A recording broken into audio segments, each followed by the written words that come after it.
The South African Blood Service says at least 98% of adults it has encountered have COVID antibodies. This means they've either been vaccinated or at least been previously infected with the virus. Marion Vermeulen from the organisation joins me now to speak about their observations. Thank you very much for your time. So, government's figures show that roughly 50% of South Africans have been vaccinated against COVID-19. So, judging by your data, that would mean that a significant portion of the remaining 50% have developed antibodies through infection with the virus. Are these figures encouraging?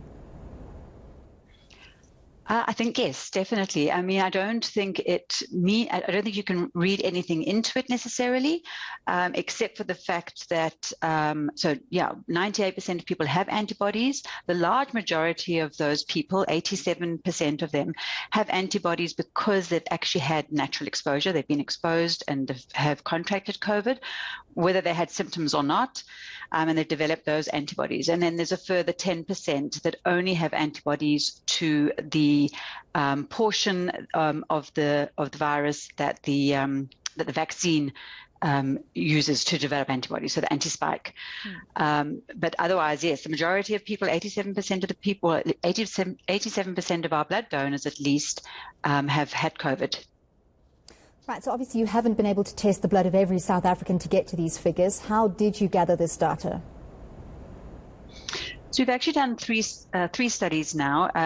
They're cross-sectional studies, which means that we take a portion of samples from select days. We don't inform the donors that it's going to happen. So there's no bias of donors walking in because they want to get tested. Once they arrive at the donor site to donate blood, we then ask them if they would be willing to be part of the study, and they provide informed consent.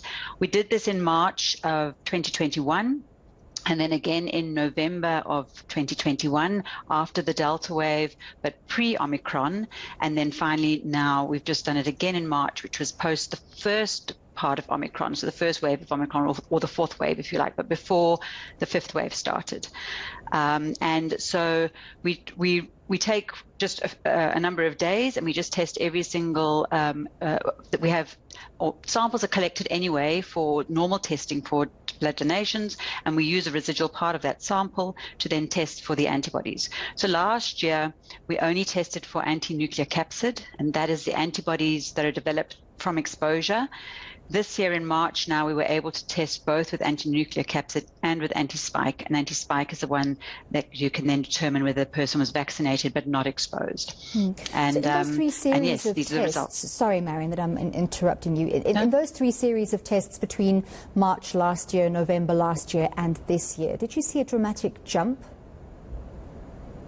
Yes, absolutely. So I think, if I remember correctly, last year in March we reported around just under 50% of blood donors had antibodies, but there was no difference between gender and sex, but there was difference between geographic regions. And I remember, I think Eastern Cape had high levels like 63%, but in Gauteng, for example, they had very low levels of around about 35%. Then in November, the national average, if you like, then moved from around about just under 50% to closer to 70%, still under 70%. So we weren't expecting such a big increase this time round on such a high level background already. So we were very surprised to see this jump from just under sort of 70% to 98%. What did the data that you collected tell you about patterns of vaccination and infection among different races of South Africans? So there is still a difference. So there was quite a big difference back in March 2021 between the race groups. It is still statistically significant even now, but that gap is getting smaller and smaller. And so, for example, there was a difference between geographic region, and that gap has gone altogether now. So there's no significant difference between geographic regions in the country anymore. There is still a small difference in risk.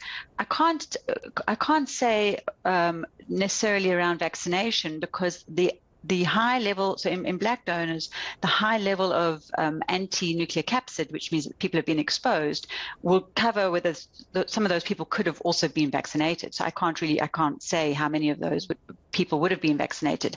However, what we're seeing is 10% of donors have been vaccinated and have not been exposed yet overall. So what you also saw from that I got from your statement was that perhaps white donors have been more cushioned in the sense that they have more ability to work from home in terms of resources, and therefore they've been cushioned from exposure to the virus and there have not been as many infections. Is that correct?